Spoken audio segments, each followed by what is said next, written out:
ব্রি ধান ৩৪। ব্রি ধান ৩৪ হল বাংলাদেশ ধান গবেষণা ইনস্টিটিউট কর্তৃক উদ্ভাবিত আমন মৌসুমের একটি জনপ্রিয় সুগন্ধিযুক্ত ধানের জাত। পোলাও, বিরিয়ানি ও পায়েস তৈরির জন্য এই চালের চাহিদা অনেক বেশি। চিনিগুড়া ও কালিজিরা ধানের মতো মনোমুগ্ধকর সুবাস থাকলেও এর ফলন তুলনামূলকভাবে বেশি। প্রধান বৈশিষ্ট্য: ধান ও চাল ছোট, চিকন এবং আকর্ষণীয়। চাল অত্যন্ত সুগন্ধিযুক্ত ও উন্নত মানের। চারা রোপণের পর ধান পাকতে প্রায় ১৩৫ দিন সময় লাগে।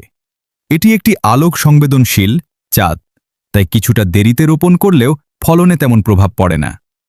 গাছের গড় উচ্চতা প্রায় ১১৭ সেন্টিমিটার। হেক্টর প্রতি গড় ফলন প্রায় ৩.৫ টন।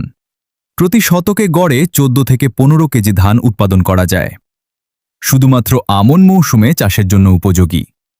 প্রতি শতক বীজতলায় ৩.০ থেকে ৩.৫ কেজি বীজ প্রয়োজন হয় এবং এই বীজতলা থেকে প্রায় ৩৩ শতক জমিতে চারা রোপণ করা যায়। প্যাকেটের তথ্য: প্রতি প্যাকেটে বীজের পরিমাণ ২ কেজি, প্রতি প্যাকেটের মূল্য ৩৫০ টাকা। অর্ডার ও যোগাযোগ: মেসার্স আমানত বীজ ভাণ্ডার, স্টেশন রোড, পুরান থানা, কিশোরগঞ্জ সদর। মোবাইল 01717439863। আমরা সারা বাংলাদেশে কুরিয়ারের মাধ্যমে হোম ডেলিভারি প্রদান করে থাকি। ভিডিওটি দেখার জন্য আপনাকে অসংখ্য ধন্যবাদ।